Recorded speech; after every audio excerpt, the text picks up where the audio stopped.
Study Hall Foundation started in 33 years ago. It will be 33 on January 6th in my garage at home. And it started really with a discontent with the current state of education, where I thought that whereas even high quality education in good private schools does a good job of giving people cognitive skills and giving them, a good grounding in math and science and history and language, etc., the traditional curriculum. It doesn't do enough in teaching them how to be good, democratic, critical citizens. And by that, I mean that we don't learn any lessons of equality, and especially girls don't. They don't learn how to think of themselves as equal persons, how to learn that they have the right to use all their education for themselves and for a life of their own, how to gain control over their lives, how to develop a voice. In fact, what it does is it maintains the status quo. And so I thought that education should be different. And so that's how Study Hall Foundation started. And we've gone on since then to work with a number of, in fact, all the representative groups in India, rural, urban, poor, rich, children with special needs, children in remote geographical areas. And now, very recently, we've started a college, so we work with young adults as well. Our goal has been to educate everyone to be democratic citizens and caring change makers. We believe that education should, of course, equip you to deal with life, to cope with what exists, but it should also teach you how to think critically and shape the future as it comes and shape the world around you. We have been focusing very strongly on girls because girls are the ones that are left out, and everyone should know that recently India was declared the most dangerous place for a girl in the world. It's not surprising when you think of the fact that she's not safe in the womb. We have about 1 million female feticides in a year. Not safe at home, very high rates of domestic violence, and girls, 1/3 of the world's child brides in India, we should call them girl slaves, and 4 rapes an hour. So I'm not joking really when we say, so, if girls are valued only for their reproductive, sexual and domestic labor, education doesn't figure very high on the priority list of what girls should have.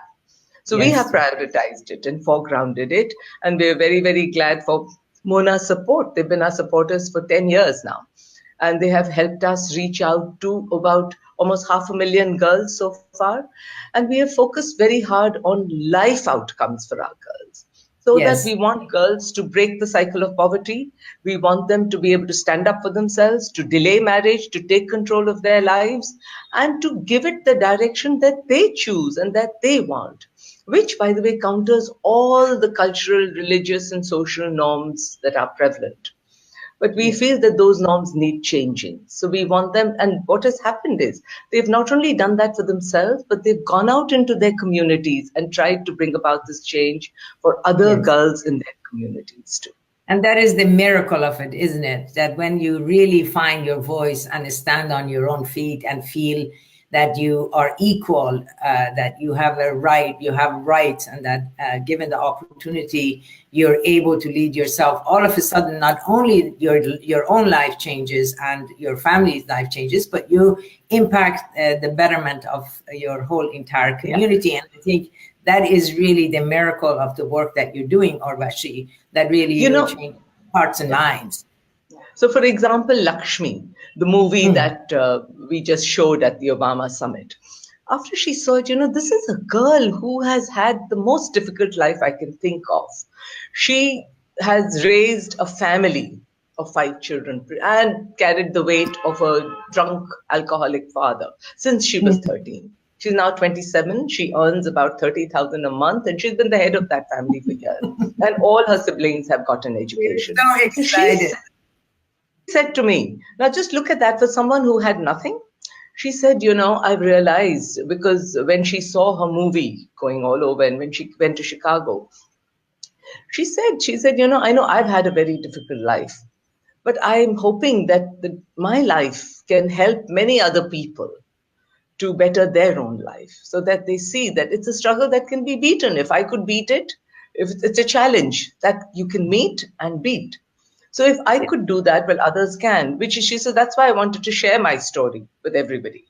Yes. And so I Yes. looked at it, I said, so that's the spirit that a lot of these girls have. They have the most horrendous challenges you can even think of.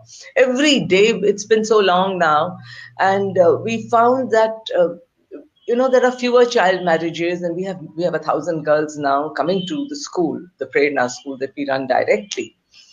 And so things have changed, but at the same time, we still have girls. We've got this young girl, Preeti, who was married at 12, mother at 13, 15, 17, 19. And then her husband died, thankfully. Mm. And so she now has 4 children, and she is 4 daughters, actually. And she's 23 now. And she's never had an education. She's struggling with them. So we have her in school and her daughters, We're and they so are all proud. looking for a new life, and I'm sure they Oh, will get it. so very excited. Trina, I'll pass it on to you. But I was wondering, Urvashi, if you could just talk about the different components of that Study Hall Foundation support. So, for instance, you're supporting the private school, you're supporting the Prerna school, you're supporting this digital study hall, and using the technology to scale the education out. The Erhani Girls Empowerment Program, Yeah. we're very, very excited about that. And of course, perhaps a reference to the India's Daughters Campaign. So I think it would be good for the audience to understand the scope of the programs that you're leading and the impact that they're making. Sure. So we have the Study Hall School, which is the school for urban middle class children. And in the same campus, we run the Prerna School, which is a school for girls from very, very poor families. So Study Hall has 2,000, Prerna has 1,000 girls. Then we have a school in a rural area called Vidyasthali, which has children coming from 49 villages. And these are all K-12 schools. Wow. Then we have, what we've done is we've recently opened a college, which now has 150 students, and they also come from some of the poorest backgrounds. You can think of their farmers' children, they work in the farms, and they come to college, and they're very excited. And what we do is we have an outreach arm, which is Digital Study Hall, where we use technology. We leverage all our innovations and take them to underserved schools. Most of these are run by the government. Some are very low income private schools. And we reach out to 1,000 schools in very remote areas. And Mona has been very strongly supporting this program and Prerna. We also have 20 centers in and around Lucknow in the poorest slums, where we try and move children who have not gone to school. We bring them in, we tutor them every day, and we transition them to government schools. The idea is to take out of school children and move them in, and we are layering up an early childhood program in that now, because that is really a very important thing to give children the head start that they need, which many rich children already get. I remember last time. I'm sorry. Go ahead. I was just saying that last time we were together in India, you showed us 2 of those centers, so non-formal education centers that are really, you have situated them in very, very, poor areas where the kids, and you were helping the kids streamline or back into the catching up and then back into the regular schools. So, right. Yes. Right. Yes. And we have 750 children there now. Wow. Yes. And with Arohini, the program that you mentioned, that's the program that we use to train thousands of teachers all over UP and Rajasthan to help girls become self-advocates using our critical feminist pedagogy and become advocates for girls in their communities. So every year what we do is we have an India's Daughters campaign where we get the girls and the teachers to march in their communities for girls' right to education, for girls' right to their lives, and against child marriage. And we have had this year 450,000 people participate in it. Oh my goodness. And so there are conversations with the community. There's a signature campaign. There's They get other schools to march with them. And what girls have said is that they found it so empowering to march in public and to raise their voice in public and have people listen. For the first time they've done this, and they find it really, really very empowering. And so we hope to take this pan India very soon this year. And we hope really to leverage technology continuously to share all our good practices. So, in Yes. fact, we have a channel on YouTube. I welcome you all to go on it whenever you want to. It's called DSH Online, and we have over 2,000 videos on it. And we Yes. have a viewership of 6 million Oh, across India and from neighboring countries like Pakistan. yes. I'm And so they are excited. continuously Yes. commenting and talking to the teachers, thanking them Yes. for the materials. And we Yes. want to continue to do that. We use the National Institute of Open Schooling, and we Yes. want to certify children who can't come to school. Yes. We want Yes. to set up a distance learning for them too.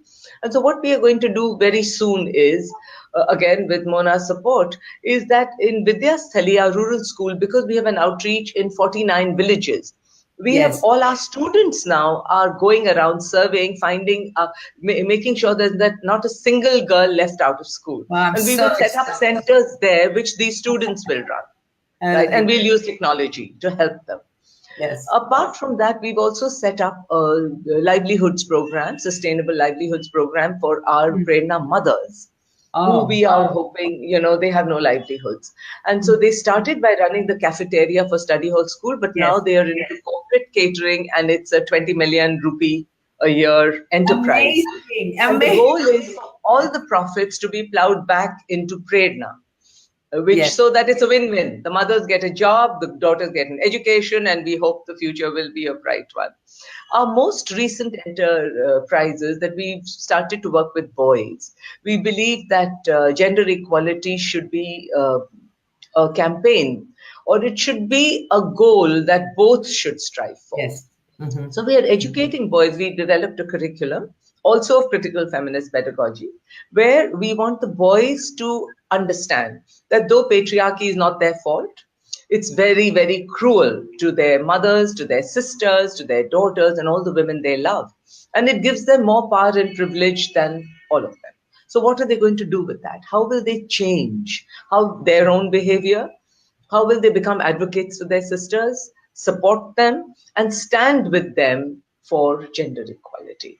And Yes. that we are going to very soon pilot our program in 50 schools close by, and then we hope to spread that in 30,000 schools in the next 5 years, We are reaching absolutely. by that to 4.5 million children.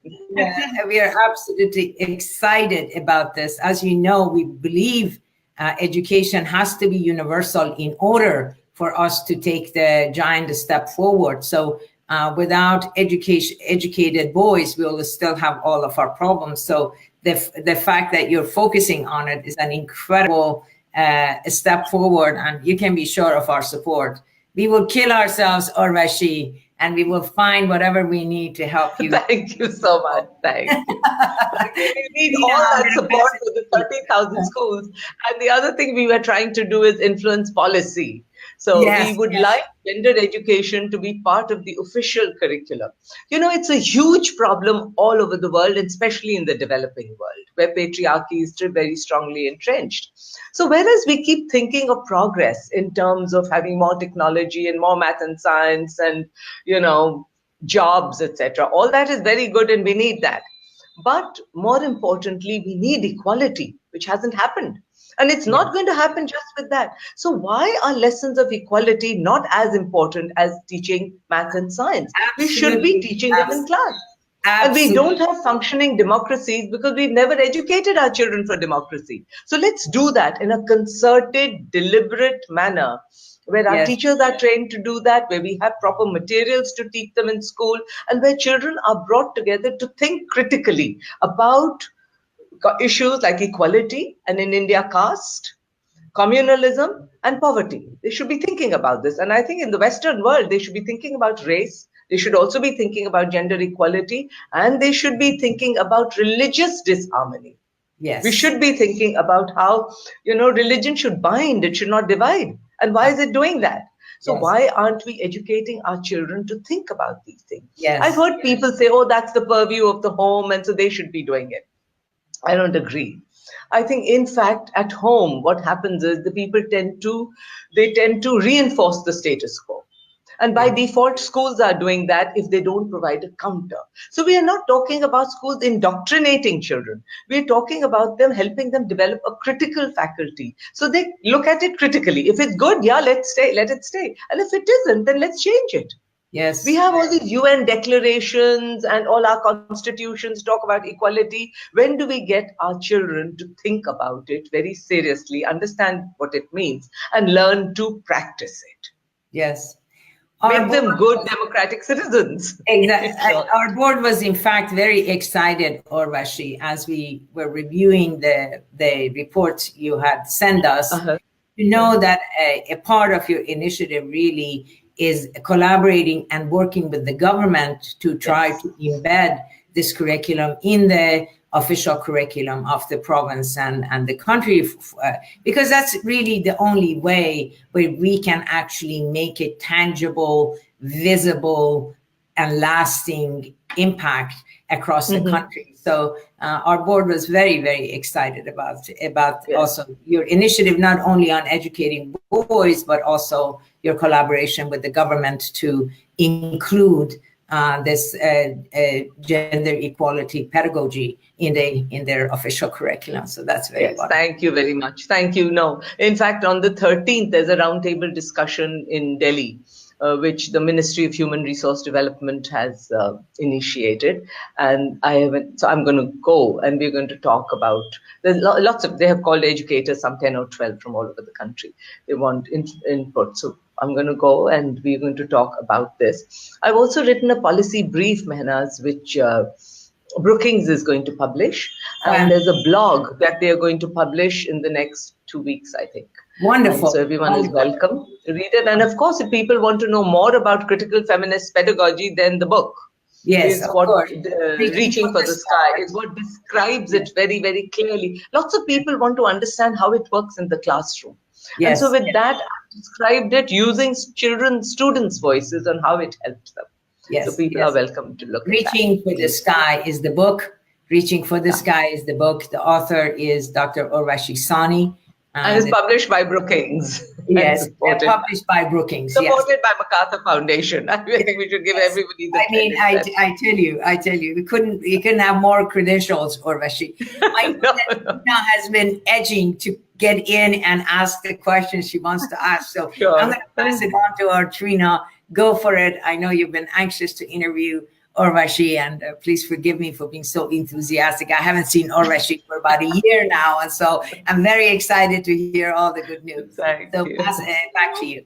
I could sit back and listen to Urvashi talk for probably hours. It's really inspiring. And Trina, I can't hear you. Oh, how about now? Yes, now it's good. Yeah, I could listen to you for hours. You're really inspiring to listen to, and you've done such incredible work, and we are so excited to be talking to you. Urvashi Sahni, Dr. Urvashi works at, started the Digital Study Hall, and that's one of the groups or programs that Mona Foundation supports.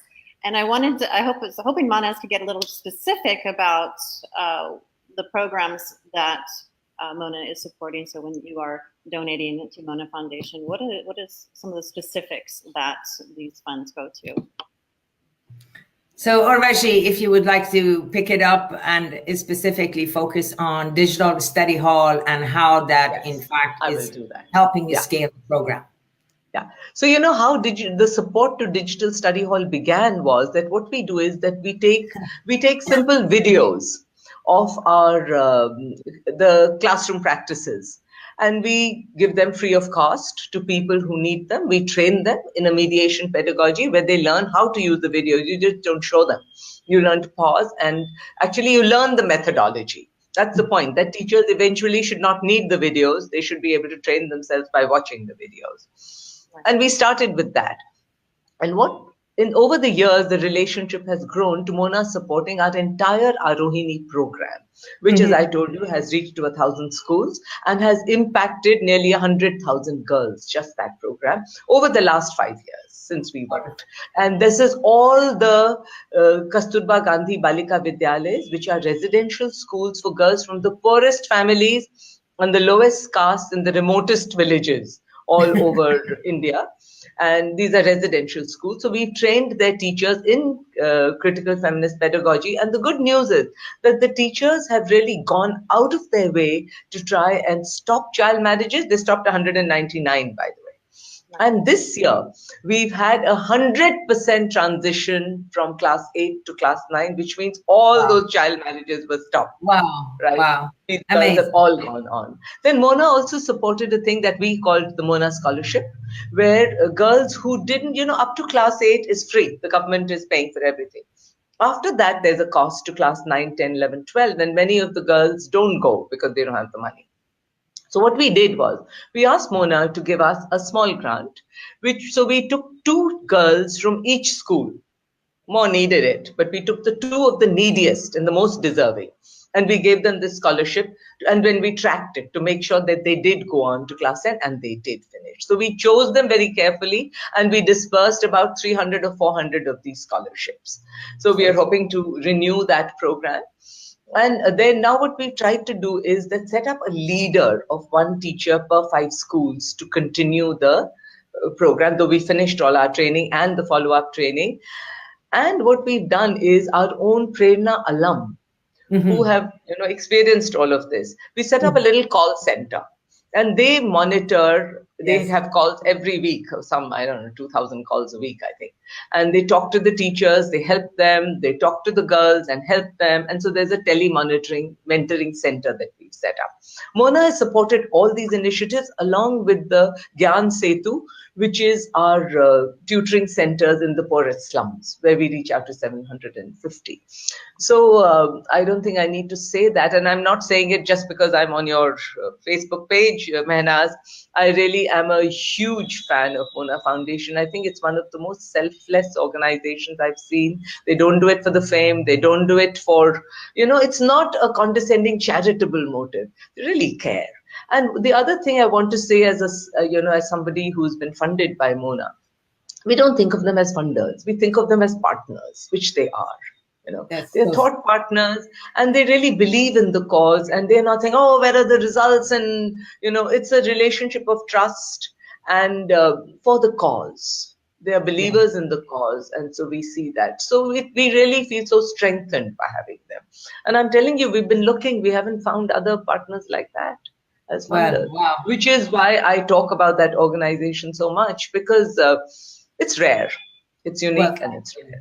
Thank you very, very much. From you, Urvashi, this is a huge compliment to Mona Foundation. We consider ourselves really partners to the grassroots organizations that we carefully select.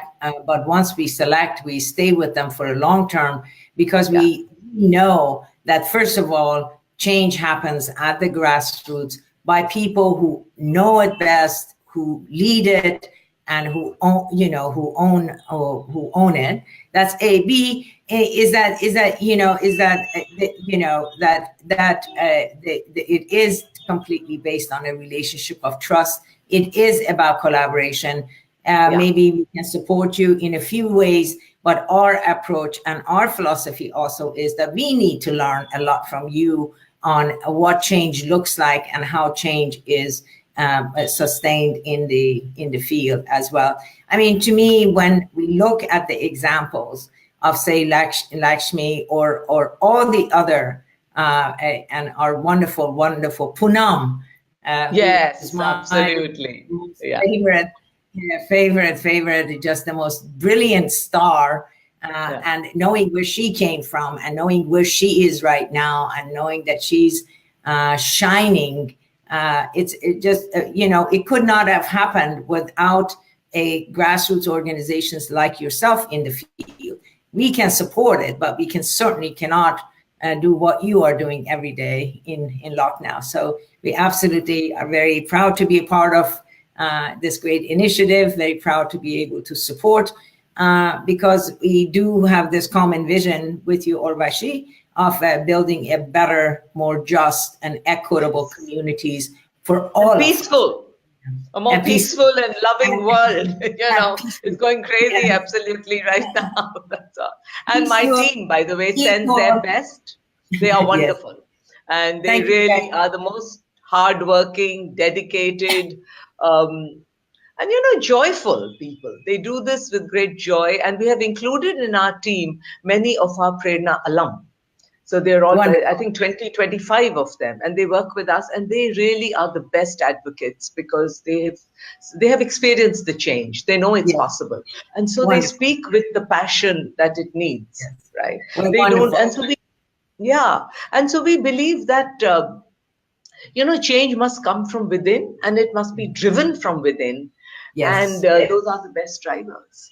Yes, and absolutely. This is how we absolutely aligned on that side, on that part. And this is why we work together very well. We're very, very happy. We're very proud of your being recognized by the Obama Foundation again, by Brookings Institute, by MacArthur, by whoever that has a name has recognized your work. And we're just very, very pleased to be play a small part, hopefully, as the audience understands the impact of the work that you have in the field, that they will espouse your cause, and they'll come to your aid, and we will be able to do even more next year, Urvashi. Thank you very, very much for wonderful comments about Mona. Thank you so much. And if you want to know more about Digital Study Hall and the program that Dr. Urvashi Sahni started, and the program that you are supporting when you donate to Mona Foundation, you can go to monafoundation.org. That is our website. Thank you so much, Mahnaz. What a cool lady. That was really... Well, thank you very much.